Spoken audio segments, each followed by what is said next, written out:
Fala, nação corintiana, tudo bem com vocês? Sejam muito bem-vindos ao nosso canal aí. Trago para vocês hoje aqui um vídeo, um corte aqui do programa da Sport TV, né? Falando desse pós-jogo aí do Corinthians, que venceu o Fluminense lá no Maracanã.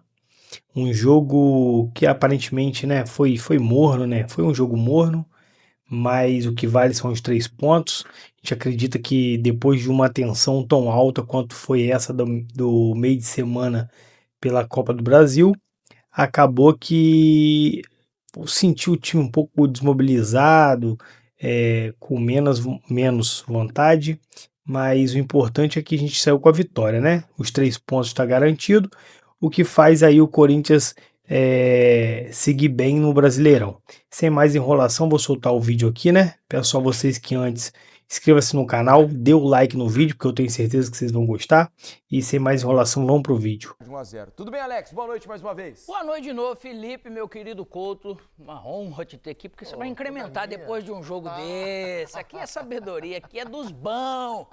Rapaz, o jogo hoje parecia que... O que a gente tava falando lá dentro? Que acho que era pra passar de fase. Se não perdesse... Qual parte? A parte publicável ou não publicável? Acho que tudo é publicável, depende de maneira, né? Você muda um pouquinho o jeito Porque de beleza, o Corinthians vai jogar fora. Beleza, vou jogar ali esperando. É só que o Fluminense jogando em casa, e mesmo que coloque de repente o reserva, nós estamos falando aqui de repente de atitude, né, cara? E você pensa que de repente você vai buscar o seu resultado, independente de quem quer que jogue. Porque a gente vai para todo tipo de jogo e você, independente de desfalques ou de opção, e aí é uma opção do Fluminense, do Renato, de descansar no Brasileirão. Ah, tá abrindo mão do Brasileirão? Parece que sim, né? Porque eu escolhi descansar ali. Porque, lógico, eu joguei quarta-feira à noite, né? Tô jogando agora sábado. Isso. Muitos eu não quis expor, porque daí eu tenho o jogo na quarta-feira, enfim. Então é uma escolha. E se é uma escolha, tem que assumir isso como escolha e não usar, às vezes, alguma outra coisa. Mas cada um usa da maneira que quer. O fato é que o jogo hoje realmente não foi bom. Os dois times, não dá nem pra falar que tava esperando, ou tava esperando mesmo uma bola, né? A impressão que tinha, Alex, Coutinho, amigos do Troca de Passe, com todo respeito, era que nenhum dos dois times estava com vontade de estar em campo hoje.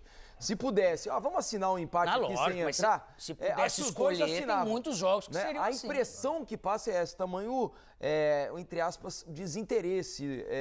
Mobilização. Mobilização. Um jogo... Parecia que era tão pouco importante, 3 pontos, né, Couto? O Alex, ele certamente vivenciou fatos assim na sua carreira, né? De você ter um jogo muito importante no meio de semana e aí no final de semana seguinte você tem um jogo ali, você está no meio da tabela do Campeonato Brasileiro, tem um jogo ali que o adversário entra com o time reserva ou você tem muitos desfalques, né? É claro, cada um pegando da sua parte. Acredito que isso deu uma desmobilizada, né? Porque você vem com um tanque muito cheio de um jogo ali que te exige muito emocionalmente, fisicamente, e aí 3 dias depois você tem uma partida que não tem a mesma exigência. Talvez isso dentro de campo seja convertido nisso que a gente está citando aqui, do parecer. Acontece, né? Pode acontecer. Só que daí tem um lado, depende de como essa gestão é dentro. Porque não pode ter um impacto tão grande numa diferença das Copas para o campeonato e depois falar que você também prioriza o campeonato, né? Então é nesse sentido. Lógico que tem uma descarga de energia muito grande, que é uma decisão. Lógico que tem jogos que tem uma descarga, mas é uma decisão. Você trabalhou o campeonato todo, você chega naquela final, você gasta toda essa energia ali e vai jogar depois, é diferente do que apenas uma passagem, que é super importante, de Copa, né, na verdade. Mas o que tem acontecido com frequência, na verdade, para esses dois times do Campeonato Brasileiro. O meu ponto, rapidinho, Felipe, é só, assim, mais até sobre o Fluminense do que sobre o Corinthians, porque o Corinthians está com um time muito desfalcado hoje, então vai ter dificuldade, né? De você desenvolver em campo um futebol com um time tão transformado. E o Corinthians ainda repetiu alguns jogadores, né, Coutinho? O Fluminense é que veio com um time totalmente reserva. Então, eu não critico essa escolha de você tirar um outro jogador, né, poupar aqui e ali. Aí no jogo seguinte você dá um descanso para aqueles que não descansaram nesse jogo e fazer um determinado rodízio. Ok, faz parte. O que me incomoda é você ir com praticamente 11 reservas num jogo tão importante como esse de Campeonato Brasileiro. Se você comparar hoje, né, aquilo que pode ser o titular do Fluminense, não tinha ninguém em campo. É isso. Só tinha o Fábio. Em relação ao jogo passado, por exemplo, só o Fábio. Né, o jogo que foi decisivo da Copa do Brasil, só o Fábio foi repetido. E assim, jogar em casa, né? A gente, é bom frisar, em tempos de corte de internet, a gente não está aqui dizendo que não pode poupar, que você não tem que preservar jogador. Exato. Não é isso. Exato. Só que eu duvido muito, mas muito mesmo, de todos os fisiologistas que eu já conversei, preparadores físicos, não existe nenhum relatório por parte deles ao treinador que vai fazer, ó, você tem que poupar os 10 titulares nesse jogo. Tem que tirar todos. Até porque cada um tem uma exigência diferente, cada organismo reage de um jeito diferente. Tem jogador que cada aguenta, né, Alex? Fazer Tem. mais, Tem jogador mais que jogos quer, em sequência. que perde ritmo que quando fica de prefere, fora. é isso. Mas aí o poupar ou não é uma coisa. O ter uma diferença tão grande de mobilização que é o negócio. Você pode não ter o mesmo entrosamento, às vezes a mesma capacidade de jogo, mas de ver um jogo tão morno, foi um jogo morno. Foi. E todo mundo que é do futebol sabe ver isso. Um jogo morno. Ah, você vai ver o jogo lá do Grêmio e Mirassol. Um jogo o jogo do Inter com o Palmeiras. O Palmeiras jogou. No segundo tempo ele freou. Esse jogo os dois times estavam assim, puxa, o empate tá bom pra mim, parece, vou esperar o tempo passar. Porque se vem o Fluminense, então, com o time titular e não vem nessa intensidade que foi na quarta, a gente até poderia entender. Mas se eu venho com todo mundo que não entrou, que tá entrando agora, tá mais fresco... Aí gente querendo Não espaço, né? Lógico. Então, o momento, eu acho que às vezes, até internamente, acontece isso. Não tô falando que tá acontecendo no Fluminense, até porque eu não tô lá. Mas acontece isso de você entender que, de repente, aqui eu acho que tá mais tranquilo. Aí o cara tira a maioria dos jogadores e vem, aí você não consegue criar uma mobilização para fazer um jogo diferente. É isso, que eu acho que você passa um recado para os jogadores, né? Quando você tira o time todo, dá a impressão de que você tira a responsabilidade do jogo. Inclusive para aqueles que estão querendo espaço, né? Que entram em campo tentando, porque o jogador quer ganhar. Quando ele está lá em campo, né? O jogador quer ganhar. Os reservas que jogaram hoje estão tentando, eles não estão fazendo corpo mole ali. Só que acho que intuitivamente, o recado que é passado para os jogadores quando você faz, olha, esse jogo não é tão importante. E aí acho que naturalmente dentro da cabeça do atleta, não sei se eu estou me explicando bem, se o Alex pode confirmar ou não o que eu estou falando, porque quem esteve lá dentro foi ele. Acho que intuitivamente o jogador não vem com o mesmo, com o mesmo tesão. A forma de encarar é diferente. Com a mesma vontade, né? A vontade não é no sentido de querer jogar ou não querer jogar, mas com a mesma mobilização, né, Alex? Um jogo, concentração, Acontece. nível baixo. Se você for pegar, a gente estava até aqui no programa, né, nos primeiros 30 minutos e aqui, ligadinho aqui, você viu melhor. Pareceu que o Corinthians com a bola ali no começo de jogo e o Fluminense esperando. Sim. Nem parecia que estava jogando em casa. Me chamou, inclusive, a atenção isso. Né? O Corinthians mesmo muito modificado, se você pega realmente... O Fluminense começa a melhorar a partir dos 30 minutos, que aí a primeira finalização vem aos 32, se eu não estou enganado, é um passe do Ganso pro Cano cabecear, depois tem um chute de fora da área. Mas até esse início de jogo é realmente do Corinthians buscando mais o protagonismo com a bola no pé, tentando até trocar passe dentro do campo do Fluminense. Mas a incapacidade de gerar uma chance de perigo era muito grande, de parte a parte. Acho até que o Fluminense melhora um pouquinho nesse sentido ali no segundo tempo, com algumas trocas. Tem o cansaço do Corinthians também, a troca de esquema tático, né? O jogo ele se movimentou muito nesse sentido na segunda etapa. Mas, assim, muito longe de ser algo pra ninguém ficar colocando, atrativo, né? Ninguém ficar colocando culpa, mas ele entrou com o Ganso, que não tem... Não, depois que o Ganso, infelizmente, se machucou e entrou o Acosta. O Acosta também, a princípio, não mudou. Depois que entrou Riquelme, entrou Soteldo, lógico que teve algo, mas daí o Corinthians faz o gol, aí te desperta pra você ir buscar, mas mesmo assim... Sem dúvida. O Corinthians faz o gol no momento de maior agressividade do Fluminense no jogo. Era o momento ali que o Fluminense parecia começar a pressionar pra vencer a partida. O que a gente falou aqui ontem no pré-jogo? É um jogo de dois times de transição, né? O que tá acontecendo. Sim. Então os dois ficaram tão cautelosos nesse sentido de não perder bola, e se perder já tá atacando ali, marcando, né?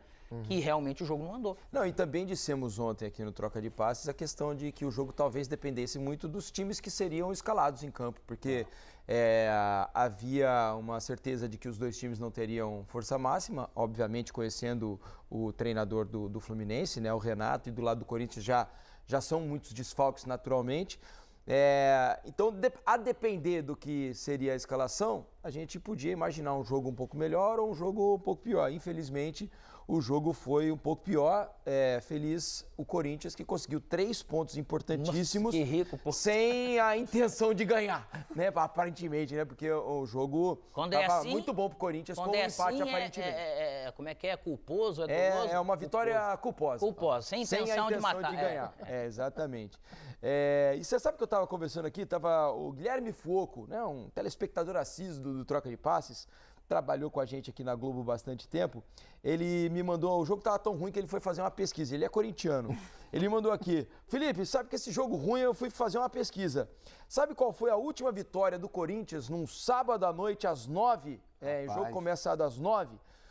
Foi Corinthians 3, Cuiabá 2, 13 de novembro de 2022. De lá pra cá, jogo sábado, 9 da noite, Corinthians nunca mais ganhou. E ele manda aqui, ó. Esse ano, né? Esse ano é isso? Isso. Esse ano foi Corinthians 1, Bahia 2, São Paulo 2, Corinthians 0, Atlético 0, Corinthians também 0. Aí ele manda aqui, ó. Em 2023, Corinthians 1, Flamengo 1, Corinthians 1, Goiás 1, Cruzeiro 1, Corinthians 1. Em 2024, Botafogo 2, Corinthians 1, Fluminense 0, Corinthians 0, Corinthians 1, Red Bull 1, Corinthians 0, Botafogo 1, Corinthians 0, Fortaleza 0. Aí ele manda, definitivamente, o Corinthians não é dos embalos de sábado à noite. Hoje quebra esse jejum e vence esse tipo de estatística é muito comum nas ligas norte-americanas, né? Isso, eles fazem muito esse... tentando pegar algum padrão de comportamento no Sunday Night Football. A gente está transmitindo agora NFL, né? NBA também faz bastante isso. Mas é curioso, é interessante. Se alguém esperava alguma coisa do sábado à noite nesse jogo, não dá para esperar. E tudo acaba numa bela batida de falta, queira ou não. Né? Isso, do a bola, mesmo que não resvalou, no máximo se pegou numa ponta dupla de cabelo do André ali, né? Se ele não cortou o cabelo, tem ponta dupla, né? As mulheres falam, né? Quem tem cabelo grande, né? Nós corta sempre, né? Olha a falta, olha o lance. Olha que bela bola batida, ó, não pega em ninguém. Na hora ali eu fiquei com a impressão de que o André tinha tocado a bola, né? Mas se tocou bem em algum fio de cabelo ali, ó. Rapaz, e é lógico. hein? E até errada. Na súmula, o gol foi dado pro Mateuzinho. E a errada dele Essa ajuda também no gol. ainda, né? Mas você vê, é uma bela batida. É uma boa batida. Mais um ângulo. E já era um gol. É difícil, né? Tem 3 pontos. O que você falou de ajudar é porque se não tem uma Ramalho na bola, o Fábio poderia talvez tentar cortar a trajetória da bola, né? Lógico. Ele não tem como fazer isso sem saber foi se tão o bem Ramalho vai batida, alcançar a porque bola. se o André poderia ter feito o gol, se toca na bola, porque ele estava inteiro na bola, vamos dizer, mas como ele não alcança, bate, faz o efeito. Mateuzinho tem jogado bem nos últimos jogos do Corinthians. Tá seguro. Desde os derbys da Copa do Brasil, ele tomou conta. Ele melhorou o nível de atuação dele. Agora, falando um pouco sobre algumas das novidades que estiveram em campo hoje, especialmente do lado do Corinthians, a gente viu o André, uma novidade, né? Um jogador de meio campo, um volante, aparecendo no jogo de hoje. Sempre especial, uma estreia, né? Acho que ele não tinha jogado ainda no profissional. Estreia no Maracanã. O que te pareceu o André Coutinho? Um jogador Você conhecia de muita... antes de mais nada? Também não. Confesso que eu não conhecia, assim, já tinha visto o nome dele no banco de reserva do Corinthians ali algumas vezes, mas não tinha visto jogar ainda. Me pareceu um jogador de muita entrega física ali no meio-campo, né? Correu pra caramba até. Acho que ele deu uma afogada rápida, né? Porque entra ansioso, entrou ali no intervalo. E aí corre daqui, corre dali, sobe pra pressionar, volta pra fechar mais espaço. Acelerado que o jogo tava. Muito mais. Mas isso ajudou o Corinthians durante um bom período ali pra fechar o lado direito, principalmente. Ele tava revezando ali com o Guinegão. Hora um descia pra fechar o lateral, hora o outro vinha por dentro. E acho que foi importante, né? Dentro dessa mudança de esquema do Corinthians, né? O Corinthians começa com 3 zagueiros, o Angelério jogando como zagueiro, e volta para o segundo tempo já diferente, com o Angelério como lateral e o Bidu mais espetado na ponta esquerda. Depois ele coloca o Thales Magno até no lugar do Bidu ali para ter 2 jogadores mais agudos de lado de campo também.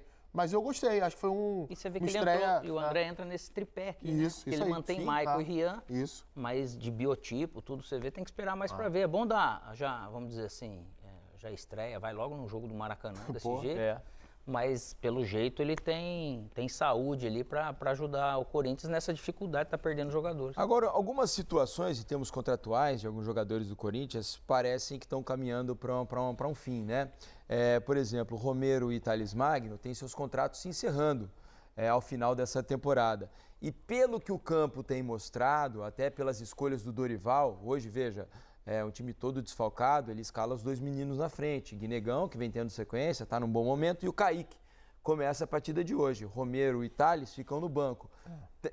A gente vai continuar já esse papo, porque Renato Gaúcho vai falar, então a gente traz ao vivo o Renato aqui no Troca de Passes. Já a gente completa esse papo.